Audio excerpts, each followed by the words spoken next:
Aujourd'hui, on se retrouve pour la partie 2 de la vidéo consacrée au management de projet. Cette vidéo va s'articuler autour des bons outils du management de projet ainsi que des bonnes pratiques. Bienvenue sur la chaîne d'Humanescence. Ici, on explore ce qui fait grandir vos projets et ce qui nourrit vos aspirations. Ensemble, mettons du sens dans vos idées et de la clarté dans vos ambitions. On a tendance à oublier que dans le cadre d'un projet, il est très important de communiquer. Et dès le début du projet, tout au long du projet et bien après la réussite du projet. La communication, qu'elle soit interne à votre gouvernance, est primordiale, c'est-à-dire comment on s'échange les informations, comment on communique entre nous, qui doit valider quoi, comment et quand, qui doit juste être informé.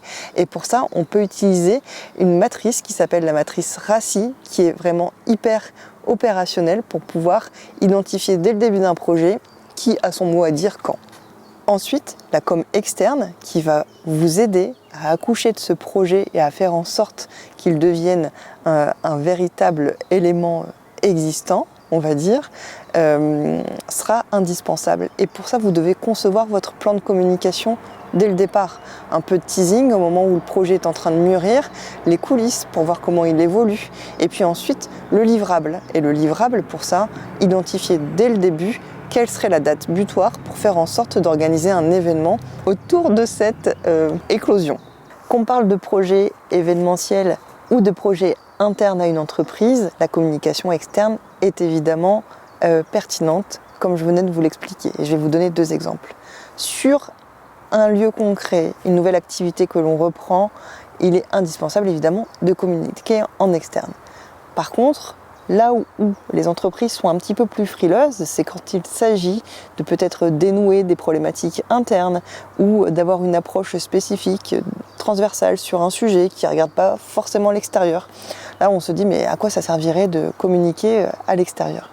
Eh bien, ça a au moins un double avantage. Le premier avantage, c'est que ça vient donner au monde un regard différent sur l'entreprise que vous avez et cela vient renforcer votre marque employeur puisque effectivement on s'aperçoit que vous en tant qu'employeur vous prenez à cœur de régler des difficultés du quotidien qui sont peut-être pas hyper importantes pour vous mais qui sont primordial en termes de rapport au travail et à la qualité du sens au travail au quotidien pour vos équipes. Donc cette marque employeur renforcée, évidemment, on va y intégrer votre démarche RSE dans la mesure où vous vous intéressez des conditions de travail de vos salariés et qu'en plus vous mettez en place une gouvernance qui vient répondre à ces enjeux, vous venez cocher les cases de la démarche RSE.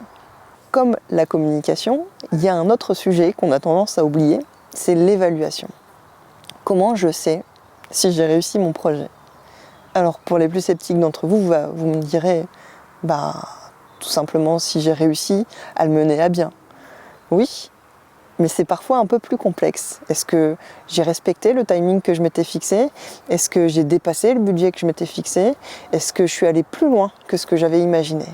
Donc pour faire une évaluation d'impact, d'efficacité, d'efficience, de pertinence et de cohérence, se pencher en amont, au moment où on a cette vision, ce rêve de projet, se pencher en amont sur les indicateurs de résultats, sur les critères d'évaluation qu'on souhaite pouvoir atteindre et surtout les quantifier dès le début, nous permet d'identifier la réussite ou non du projet.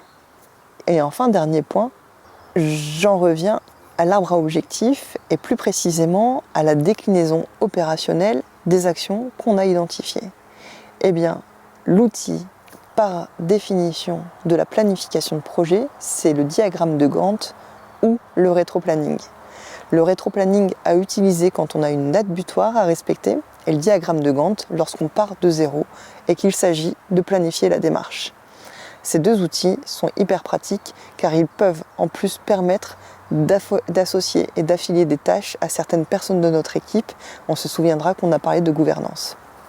Dernier point, et celui qu'on a toujours tendance à oublier, c'est la célébration, et j'irai même un peu plus loin, le fait de capitaliser sur la réussite.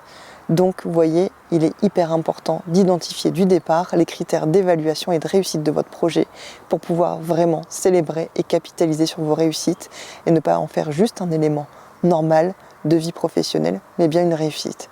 Si vous êtes intéressé par mes méthodes de management de projet et surtout sur la manière, compétences en développement personnel et puis en coaching dans le cadre de vos projets transversaux, je vous invite à en discuter avec moi.